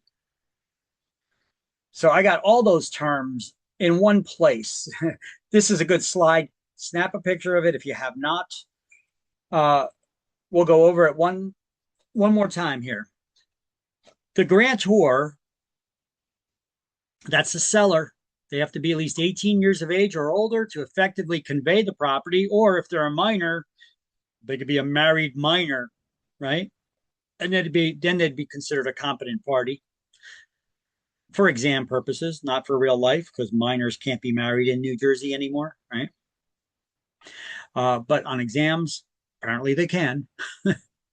So they must have legal capacity to execute and sign the deed and be a sound mind and legal age. The grantee is the buyer. They must be named so that they can be identified. So they're named in the deed. The consideration must be stated. What are the parties exchanging here? What are you giving as consideration in exchange for the property? So deeds must contain a clause acknowledging receipt of something as consideration, something of value exchanged between the parties. Legal tender, that's money or a mortgage loan, or for fair exchange of goods or services, or love and affection. But A consideration of $1 or love and affection must be accompanied by an affidavit stating that it is a gift. Okay. Because when you record deeds in the public record, they must state the full purchase price. Unless you're just making an amendment, you're adding somebody to the deed, or you're doing a correction, or you're refinancing, then there's no sale that took place. So then it would just be list stated as $1. So if you ever search the tax records and it shows $1, you know there was just a correction or modification made to the data in the deed, or it was refinanced. Okay. Now, the granting clause is the heart of the deed. It's the meat and potatoes of the deed, so to speak. It explains what exactly is being transferred, the title, the rights, interest, how the new owners are taking the ownership. You know, the type of tenancy could be stated, whether it's a tenancy in severalty for sole ownership, tenancy in common, if it's more than one owner, or partial ownership amongst parties. Joint tenancy, you need to specify that in a deed, because if you don't, you can't create a joint tenancy, right? Or if is it a tenancy by the entirety, that's between married couples. Then the habendum clause follows the granting clause, and it begins with the words to have and to hold. I think that's an exam question in that database somewhere. What is the clause in the deed that begins with the words to have and to hold? The habendum clause. And a good way to remember that, or easy way to remember that, is to mispronounce the word habendum. The haben to hold clause is the habendum clause. You see that? The haben to hold clause, the habendum clause. Okay. There's a good way to associate them. Haben to hold, habendum. Okay. And then I went a little step further because I want you guys to know what the habendum clause actually does. When something needs further clarification, it's specified in the habendum clause. Its provisions cannot contradict. They have to enforce or explain further what is in the granting clause, like specifying a percentage of ownership if there's several owners, or if they don't have equal ownership shares, or naming a remainder man if it's a life estate. Now, the description of real estate has to be in there too. What are the 3 legal descriptions of land? Meets and bounds, rectangular or government survey. And although Plat map. yeah, yeah, with a plat map. Oh, I skipped that, sorry. Or a plat map. Although lot and block numbers are useful, and so is the address, they're not legal descriptions. I got the cross references to these pages too.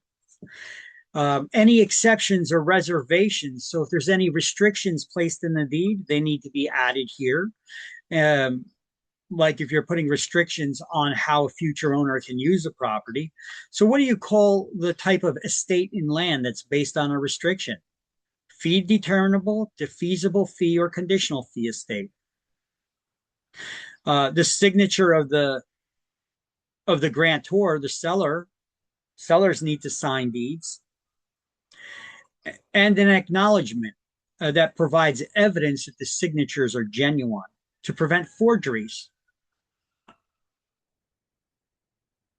Sorry, I got a siren that's going really loud. I don't know if you hear it. Got my window open. Sounds like a fire truck. All right.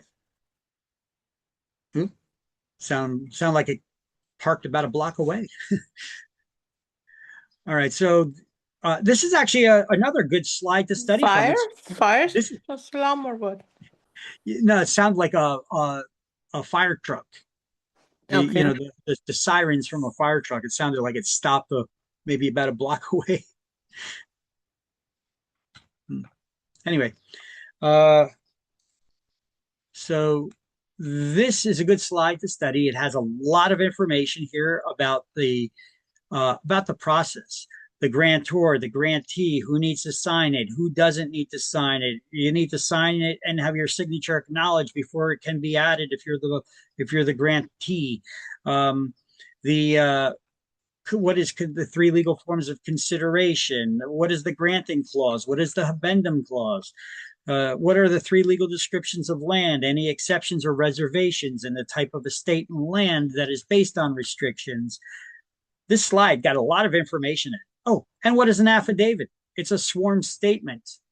So we got acknowledgement and affidavit, two words that begin with A.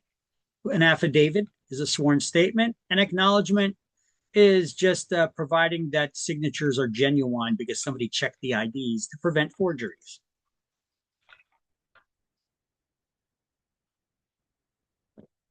Did you get a screenshot of that, or did you want one?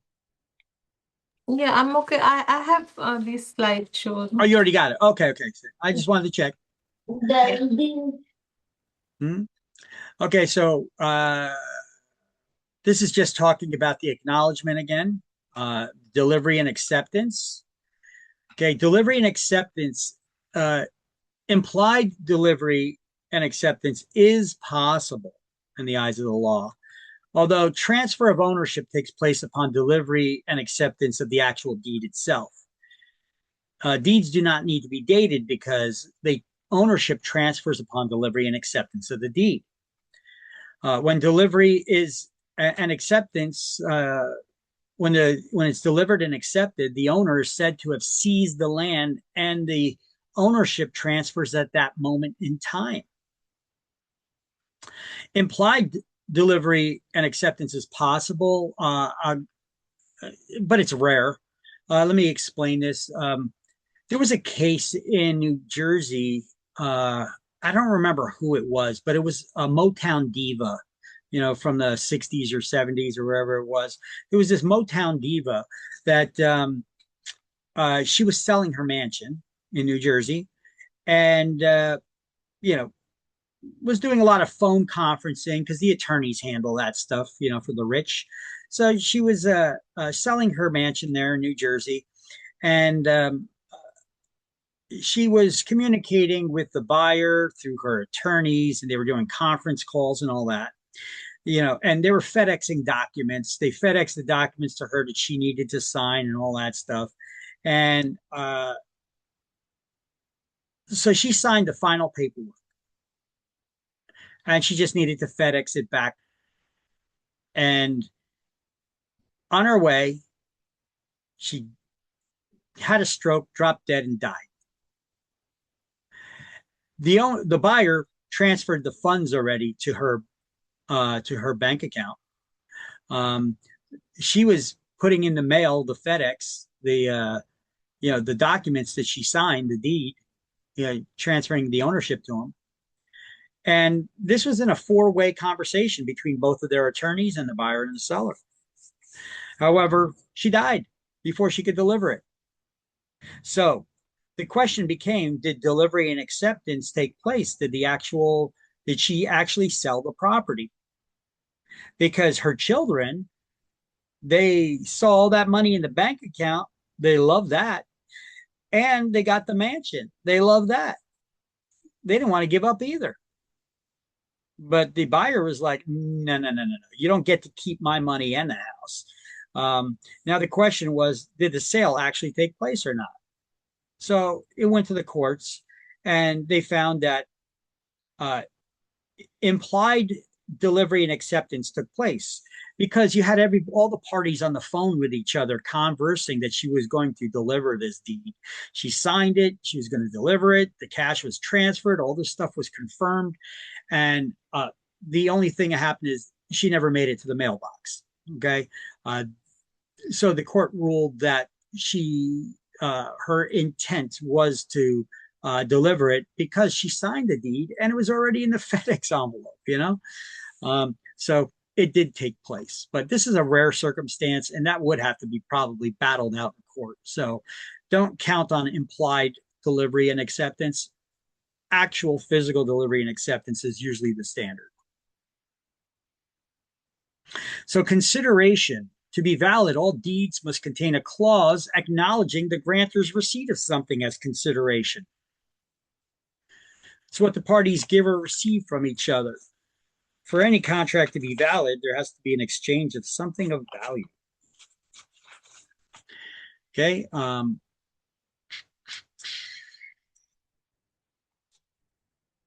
So an affidavit is a sworn statement. Here's the thing about habendum clause and the notes for that. You already got all this stuff, right? Just leave it Yeah. on screen for a second for anybody that's maybe watching it needs to take these notes. They could also pause it, and then I'll scroll through these things. Okay, signature by the grantor. To be valid, a deed must be signed by all the sellers, all the grantors named in the deed. The grantor's signature may be signed by an attorney in fact. If they're not going to be around, they're going to be out of the country, they're going to be on vacation. They could have somebody act on their behalf and sign those documents by giving them a power of attorney. An attorney, in fact, is any person who has been given a power of attorney to execute and sign legal documents for the grantor. In such cases, it's usually necessary for the power of attorney to be recorded in the county where the property is located. Because the power of attorney terminates on the death of the person that gave them the authority to sign on their behalf, can't sign on somebody's behalf for documents when they're dead. Evidence must be submitted that the grantor is alive at the time of the attorney in fact signed the deed. How do you do that? Well, any day after the deed was signed, they could show up before a notary or a judge or somebody and sign an acknowledgement that this person has provided ID and appeared before me today. Boom. Shows that they were alive. If they're alive today, that means they were alive yesterday, right? When it was signed. So that's how they do that. So that's where I got that little note down here about that too. To prove a person was alive at the time the attorney fact signed the document on their behalf, they'd need to appear before a notary public, produce their ID, and the notary will confirm they had appeared before them that day. This document would then be added to the public records for recording as well, along with that power of attorney. So if anybody in the future does a title search and they see that there was a transfer of ownership between the parties, but somebody else signed it, whoa, that creates a cloud on the title. Who is this person that signed this? Oh, if they recorded the power of attorney and then they recorded a document after that date of signature signing, showing that the owner who gave the power of attorney was still alive, no problems, no clouds on the title. But if those documents are not recorded, thunderstorm cloud on the title, hovering over that property that indicates there may be a problem. That person's not an owner. Why'd they sign? So an acknowledgement, I told you, is just the verification of the person signing the document to prevent forgeries, to confirm that the signatures are genuine and this person is the right person who is supposed to sign the documents. So before any document can be recorded in a public record, all the parties' signatures must be acknowledged so that we could show there was no forgeries.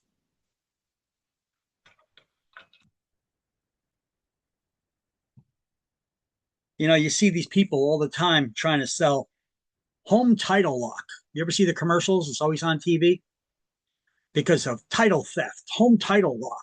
All it takes is somebody signing a document and recording a deed, and they could steal your property without you even knowing about it. Sure. How's that? Before they could transfer or record a document into public records, there has to be an acknowledgement of their signature, proving that it's not a forgery. You need to have the deed acknowledged. You need to have a notary, a notarization. You need to have a lot of things in place that would prevent that. Plus, if someone else is recording that, it'll also be mailed to the property owner, confirming that the documents were recorded, that there was changes made. So, not likely. So those people are trying to sell you those business models that they have out there. You see commercials all the time. Home title lock to prevent this growing theft of property. Okay, people forge documents. They shouldn't be able to have been recorded in a public record to begin with. Okay, so how does delivery and acceptance of the deed work? I already said multiple times, title said to pass upon delivery and acceptance of the deed itself. Okay.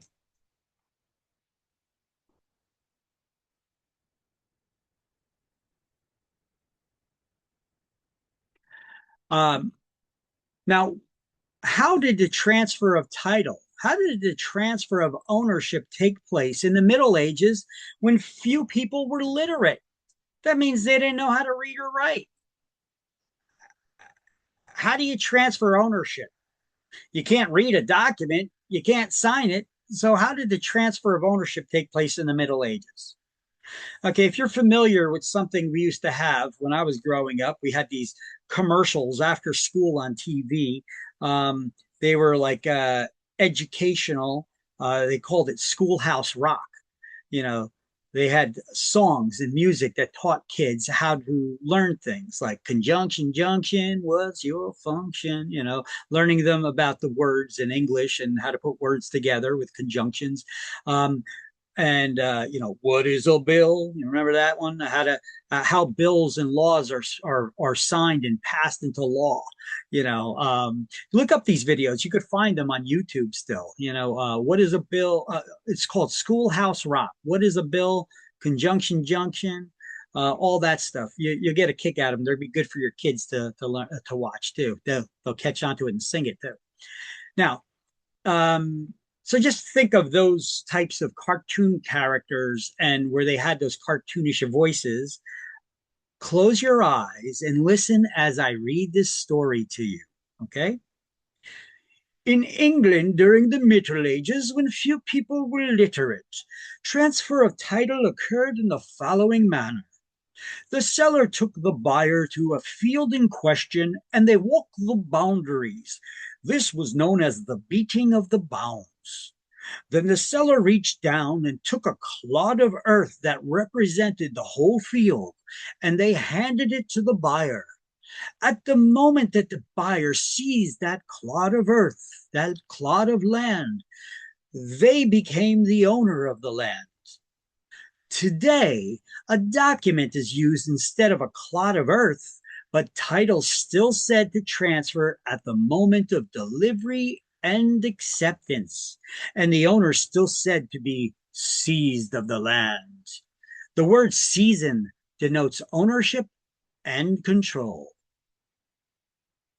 Can you see those little cartoon characters walking around the boundaries of the property, and then picking up a piece of dirt, dropping it in the other guy's hand, saying, "It's now yours." He's like, "Yay." That's the way that the transfer of ownership took place in the Middle Ages when only the rich, the kings and queens and people of stature knew how to read or write. How did you transfer ownership of real estate? That's the way they did it. They walked the boundaries, put some dirt in your hand, and said, "It's yours now." Entertaining, huh? Little factoids that are strange, things that we may not have thought about. Okay, so corporations. How do corporations convey real estate? Well, with a proper resolution passed by its board of directors. Um, it generally requires a resolution authorizing the sale to be secured from all the stockholders if all or a substantial portion of the real estate is being conveyed. Otherwise, who makes the decisions to buy and sell real estate? A proper resolution passed by its board of directors. It's not the president or CEO. They can't make those decisions on their own. If they're buying or selling real estate, they got to run it by the board of directors. What is their job? Their job is to protect the stockholders, the shareholders, that investors that invest in their business. The board of directors are there to ensure that the CEO is not making any stupid, careless decisions that could risk or harm those investors' money. They're there to safeguard it, that investment of theirs. Okay. So Only an authorized officer can sign deeds to the real estate. So the board of directors passes a proper resolution authorizing somebody to sign those documents and act on the behalf of the corporation to sell that real estate. So let's highlight that. A corporation can convey real estate only upon a proper resolution passed by its board of directors. Okay.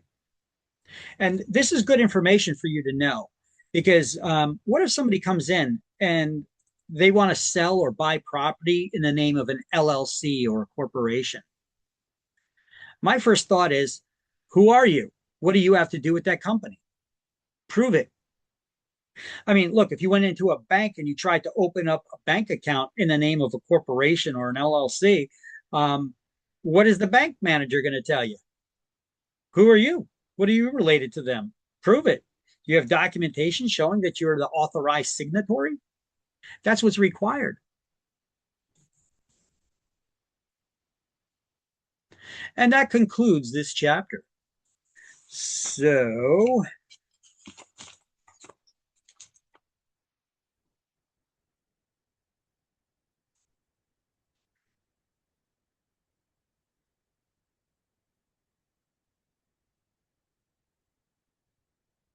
let's do the key terms to review. We're done with chapter 19 here. Let's do the key terms to review.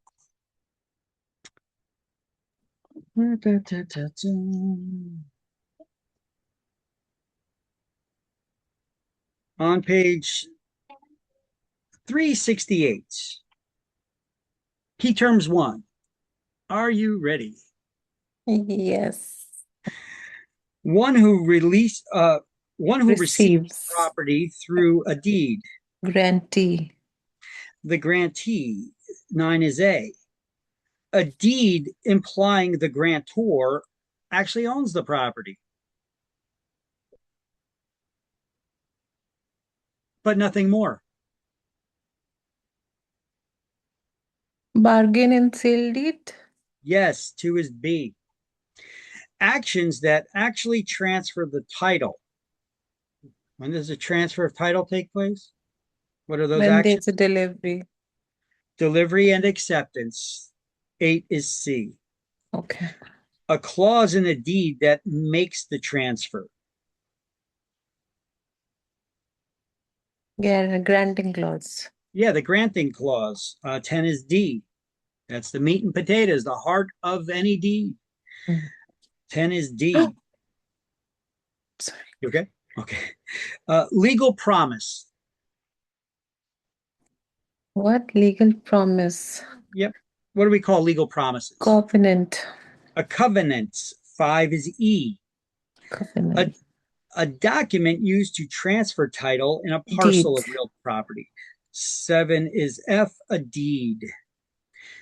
Mean sea level at New York Harbor, also local zero elevation point. Datum. That's a datum. 6 is G. A deed stating the grantor has done nothing to encumber the property. While it was in their possession and only in their possession. Bargain and sale, CAG. Correct. Covenant against grantors. Or covenants versus grantors or special or limited warranty deed. Correct. 3 is H.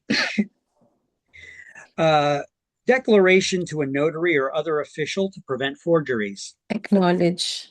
1 is I, an acknowledgement. A marker placed by the U.S. Geological Survey stating elevation. Benchmark. Benchmark. 4 is J. Correct. All right. That's what we call the marker. The actual elevation is the data, right? Okay. Spot at which the meets and bounds description begins and ends. Key terms 2. Spot at Point which of beginning. Yes, 6 is A, the point of beginning, or POB. Fixed, natural, or man-made objects identifying boundaries in meets and bounds descriptions.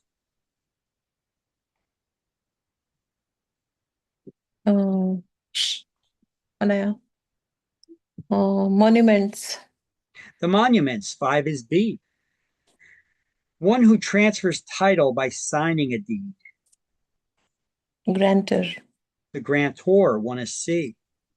A description sufficient to identify a parcel that's accepted by a court of law. Legal description. 3 is D. That is correct. To have and to hold clause that explains ownership Addendum. being transferred. 2 is E, the habendum clause. The deed providing the grantee with the most protection. Warranty deed. 9 is F. System for land description used in Western states. Rectangular survey system. Yep, also known as the government survey. Government. 8 is G. A deed releasing any interest grantor may have without claiming season.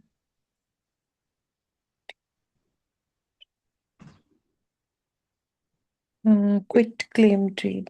Yep, the quitclaim deed. 7 is H. A description using boundaries and direction. Meets and bounds. The meets and bounds. Yeah, meters and boundaries. Meets and bounds, right? Distance and direction. 4 is I.